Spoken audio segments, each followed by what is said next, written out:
ಸೋಲಿಂಗ್ ನಮ್ಗೆ 20 seat definite ಬಂದೇ ಬರ್ತಾವೆ.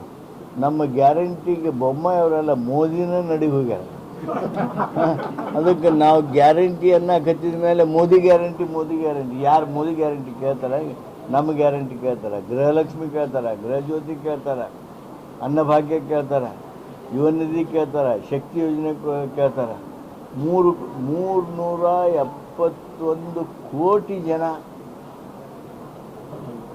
ಇವತ್ತು ನಮ್ಮ ರಾಜ್ಯದಲ್ಲಿ ಶಕ್ತಿ ಯೋಜನೆ ಮೂಲಕ ಪ್ರವಾಸ ಮಾಡಿದ್ದಾರೆ.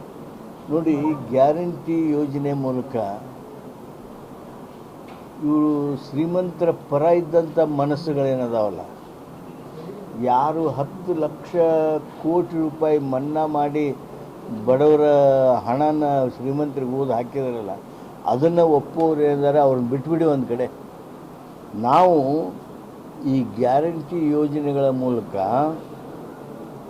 ಕಳೆದ ಈ 9 ತಿಂಗಳ ನಮ್ಮ ಅವಧಿಯೊಳಗೆ 1,10,00,000 ಕುಟುಂಬಗಳನ್ನು 1,10,00,000 ಬಡ ಕುಟುಂಬಗಳನ್ನು ಬಡತನ ರೇಖೆಯಿಂದ ಮೇಲೆತ್ತುವಂಥ ಕೆಲಸ ಮಾಡಿದ್ವಿ.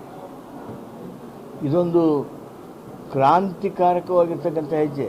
ಬರೀ ನಮ್ಮ ರಾಜ್ಯದಲ್ಲಲ್ಲ, ಬರೀ ನಮ್ಮ ದೇಶದಲ್ಲಲ್ಲ, ಜಗತ್ತಿನೊಳಗೆ 1,10,00,000 ಕುಟುಂಬಗಳನ್ನು ಬಡತನ ರೇಖೆಯಿಂದ ಕೆಲವೇ ತಿಂಗಳದೊಳಗೆ ಮೇಲೆತ್ತಿರ್ತಕ್ಕಂಥ ಇತಿಹಾಸ ಸಾಧನೆ ಯಾರ್ದಾರ ಇದ್ದರೆ ಹೇಳಿ. ಒಂದು ವರ್ಷಕ್ಕೆ 60,000 ರೂಪಾಯಿ ನಾವು ಬಡ ಕುಟುಂಬಕ್ಕೆ ಆದಾಯ ನಾವು ಮುಟ್ಟಿಸ್ತೇವೆ. ಅದು ಹೇಗೆ? ತಿಂಗಳಿಗೆ 5,000ದಂಗೆ 12 ತಿಂಗಳೊಳಗೆ 60,000 ರೂಪಾಯಿ ಮುಟ್ಟಿಸ್ತೀವಿ. ಅದು ಹೆಂಗೆ? ಇಲ್ಲಿವರೆಗೆ ಬಡವರಿಗೆ ನಾವೇನಾದ್ರು ಯೋಜನೆ ಮುಟ್ಟಿಸ್ಬೇಕಂದ್ರೆ ಅದು ಅಲ್ಲಿ ಸೋರೈತಿ, ಇಲ್ಲಿ ಸೋರೈತಿ, ದಲಾಲರದಾರ, ಭ್ರಷ್ಟಾಚಾರ ಐತಿ, ಅಧಿಕಾರ ತಿಂದ, ರಾಜಕಾರಣಿ ತಿಂದ, ಇವತ್ತಿಂದ ಅವತ್ತಿಂದ ಇದೆಲ್ಲ ಕತೆ ಕೇಳ್ತಿದ್ದೀವಿ ನಾವು.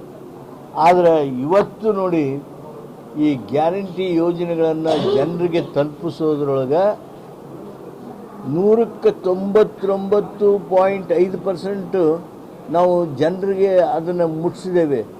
1 ಪೈಸಾ ಲಂಚ ಪಂಚ ಏನೂ ಇಲ್ದಂಗೆ ಮುಟ್ಟಿಸಿದ್ದೇವೆ, ತಕ್ಷಣದಲ್ಲಿ ಮುಟ್ಟಿಸಿದ್ದೇವೆ. ಇದು ಆಡಳಿತಾತ್ಮಕ ಕ್ರಾಂತಿ. ಇದನ್ನು ಯಾರು ನೋಡ್ಬೇಕಲ್ಲ. ಇದು ನಮ್ಮದು ಒಂದಾದರೆ ನಾವು ಕೊಟ್ಟಿದ್ವಿ, ನಾವು ಗ್ಯಾರಂಟಿ ಭರವಸೆನ. ಆ ಗ್ಯಾರಂಟಿ ಭರವಸೆ ಕೊಟ್ಟಾಗ ನಾವು ಕಾರ್ಡ್ ಕೊಟ್ವಿ. ನಿಮಗೆಲ್ಲರಿಗೂ ಗೊತ್ತೈತಿ. ಆ ಕಾರ್ಡ್ ಅಕಸ್ಮಾತ್ ನಂಜೇನಮಠ ಜಿಲ್ಲಾದಾಗ ಯಾರಿಗಾರ ಕಾರ್ಡ್ ಮುಟ್ಟಿರಲಿಲ್ಲ ಅಂದ್ರೆ ನಂಜೇನಮಠ ಮನೆ ಮಠ ಬಂದು ಜನ ಜಗಳಾಡಿ ಹೋಗಿದ್ರು, ನಮಗೆ ಕಾರ್ಡ್ ಬಂದಿಲ್ಲ ರೀ, ನಮ್ಗೆ ಯಾಕೆ ಕೊಟ್ಟಿಲ್ಲ ಅವರು ಅಂಥೇಳಿ ಜಗಳಾಡಿ ಹೋಗ್ತಿದ್ರು. ಅಷ್ಟು ನಮ್ಮ ಮೇಲೆ ವಿಶ್ವಾಸ ಇರುತ್ತೆ.